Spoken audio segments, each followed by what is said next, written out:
muy ilusionados, pero probablemente con pocos medios para llegar a certeras conclusiones, ¿no? Y muy equivocados y errados en muchas de nuestras conclusiones y quizás también en muchas de nuestras investigaciones, ¿no? Pero yo creo que dentro de unas décadas, cuando instituciones académicas se hagan cargo de la investigación de esos asuntos, pues nosotros seremos recordados como aquellos locos románticos que perseguían o que trataban de llegar a conclusiones sobre unos fenómenos que investigaban de forma absolutamente amateur, con nuestra cámara fotográfica, nuestra libreta y toda nuestra ilusión, pero que sí habremos tenido un gran mérito, ¿no?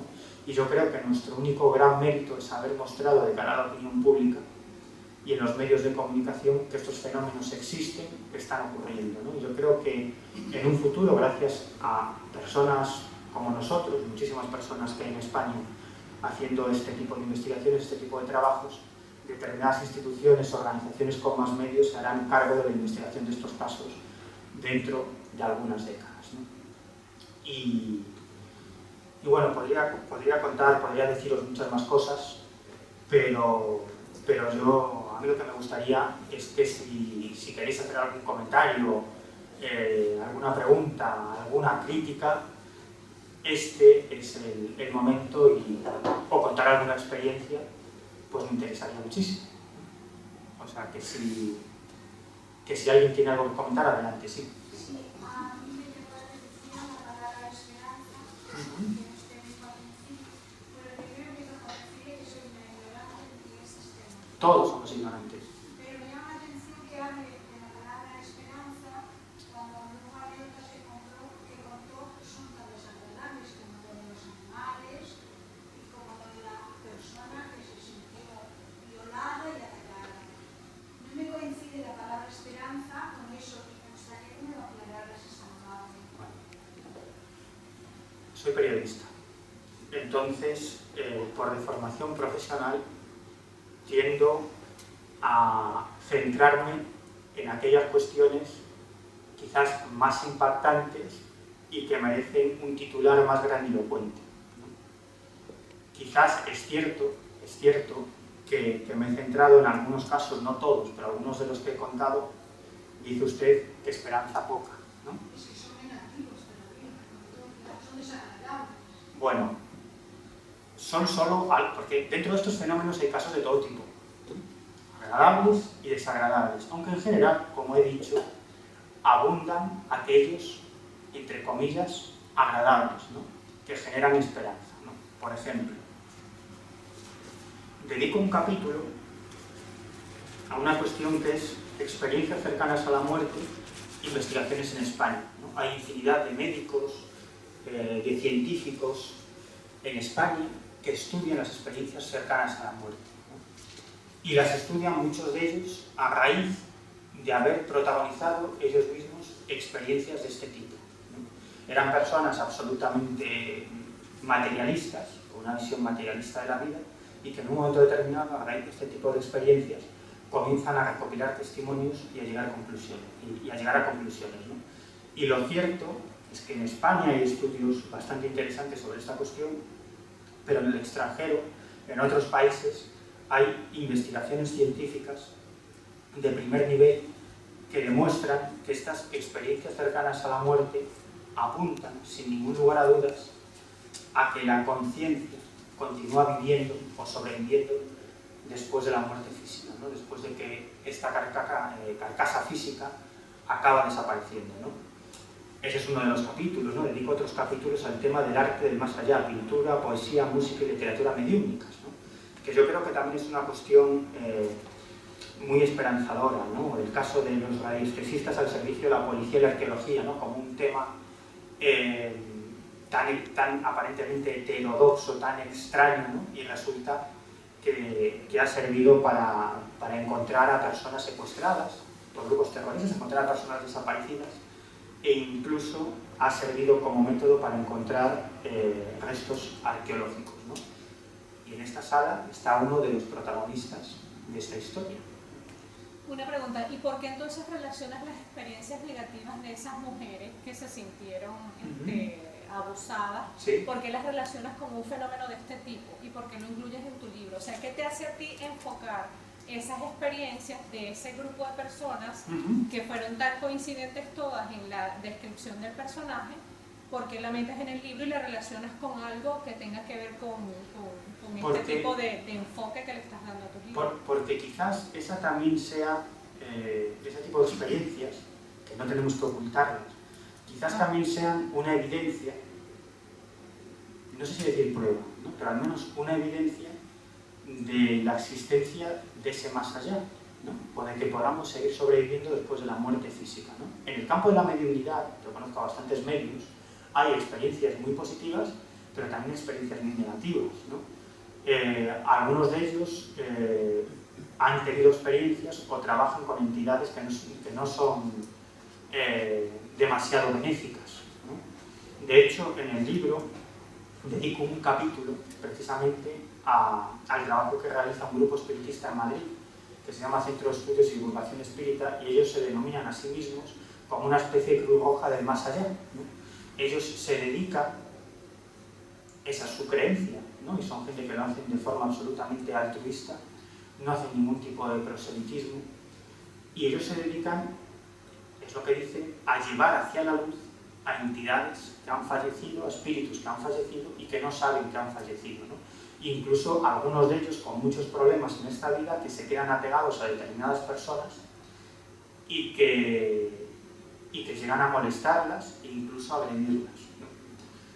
Por lo tanto, hay experiencias muy luminosas, pero también hay otro tipo de experiencias mucho menos luminosas, pero todas ellas podrían apuntar a la existencia, a la redundancia, de esa otra existencia. Claro, yo estoy de acuerdo con eso, pero lo que no logro visualizar es qué te hace relacionar. Obviamente pueden haber experiencias muy luminosas como experiencias oscuras de estas mujeres, ¿verdad? Pero ¿qué te hace pensar que esa experiencia de esas mujeres tienen que ver con ovnis, con seres del más allá, No lo sé, como todas, es muy interesante la pregunta, como todas estas experiencias, hay diferentes puntos de vista y diferentes teorías, ¿no? Yo decía antes que no descartaba que hubiera algún tipo de explicación en la psicología profunda, ¿no? No lo sé. Claro. No lo sé. Pudiéramos pensar que todas esas mujeres eran esquizofrénicas, por ejemplo, y que tenían un personaje imaginario. Pero lo raro era que era la misma descripción, ¿no? Claro, la misma descripción. Claro. Y diferentes lugares y diferentes mujeres que no se conocían. La misma descripción incluso del fenómeno, no solamente de la entidad, sino del fenómeno, y luego que muchas de ellas o algunas de ellas sufrieron el mismo problema de salud, ¿no? Eso no quiere decir que la explicación esté más allá. Por supuesto que no, nos movemos en temas absolutamente complejos, muy complejos, y que merecerían un estudio muy profundo, es lo que comentaba yo antes, ¿no? Este tipo de estudios merecerían un estudio multidisciplinar, con un equipo de físicos, de psicólogos, de psiquiatras, con muchos medios materiales, ¿no? Evidentemente, yo no digo que la explicación no esté en la psicología profunda, aunque así fuese, no deja de ser interesante. No deja de ser interesante porque hay efectos físicos, hay descripciones que quizás tengan que ver con una entidad arquetípica, con los miedos que todos llevamos en nuestro interior, ¿no? No lo sé, ¿no? Pero es igual, independientemente de que la explicación tenga que ver más con ese más allá o tenga que ver con el más acá, no deja de ser interesante. Sí, yo creo que Miguel lo que quiere con el libro es una cosa, el fenómeno extraterrestre no lo podemos derivar hacia que sean venidos de otros planetas, es que ese fenómeno se puede producir aquí. Puede ser por otra dimensión y no tengan por qué ser de otros planetas. Entonces, yo he leído un libro que mencionaba en Portugal también sobre vida después de la muerte, un libro muy serio, muy bien escrito por varios científicos portugueses y un cirujano belga, y donde hablan de todos esos fenómenos, y famosos portugueses han vivido esas experiencias. Y es decir, que probablemente lo que quieren dar a entender, el enfoque que yo veo de Miguel en su libro, es tratar de englobar que todo ese tipo de fenómenos puedan estar relacionados con el fenómeno extraterrestre desde un punto de vista de otra dimensión y no forzosamente que vengan de otro planeta. Porque yo, por ejemplo, no soy partidario del fenómeno extraterrestre arriba, yo creo más en el fenómeno intraterrestre o intrasubmarino, que hemos visto despegues de ovnis a través del mar. Aquí en Vigo hemos tenido varias experiencias. Y entonces, ese enfoque de vida por la vida, de ver la luz, eso puede ser esas entidades que nosotros llamamos extraterrestres, que vengan de otra dimensión, y que muchos de los fenómenos sean holográficos, no sean reales materiales. Indudablemente. Y que obviamente no todas son buenas.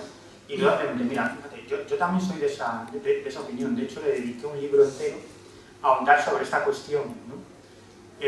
Yo creo que el fenómeno ovni es mucho más complejo que naves de chapa que nos vienen a visitar desde otros planetas, ¿no? Yo creo que es muchísimo más complejo.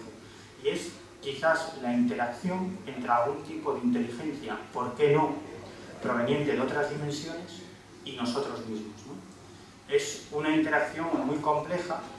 Antes me preguntan, ¿por qué los ovnis no se presentan de una vez? Y dicen, estamos aquí, somos nosotros. Y mi pregunta es, ¿cómo se puede presentar uno ante su perro? ¿Tenéis animales domésticos en casa? ¿Cómo os podéis presentar ante vuestro gato? Podéis explicarles todo lo que queráis. ¿En qué trabajáis? ¿Cómo vivís? ¿Que estáis haciendo una declaración de la renta? ¿Cómo os llamáis? Vuestro gato no está preparado desde un punto de vista de su estructura física, de su estructura cerebral, para comprender nada de eso. Entonces, difícilmente os vais a poder presentar ante él. Bueno, quizás puede haber algo de vosotros, ¿no? O comprender quién sois vosotros hasta cierto punto, desde su perspectiva, pero nunca podrá comprender en realidad quiénes sois vosotros, qué hacéis y en qué posición está él con respecto a vosotros, ¿no? Y quizás eso es lo que está pasando con el fenómeno ovni, ¿no? ¿Qué ganarían con decir, estamos aquí, qué son? Es más, yo creo que detrás del fenómeno ovni hay engaño, ¿no? Hay engaño, y decir esto en presencia de Salvador Freixedo, que acaba de entrar por la sala, me da mucha vergüenza, ¿no? Pero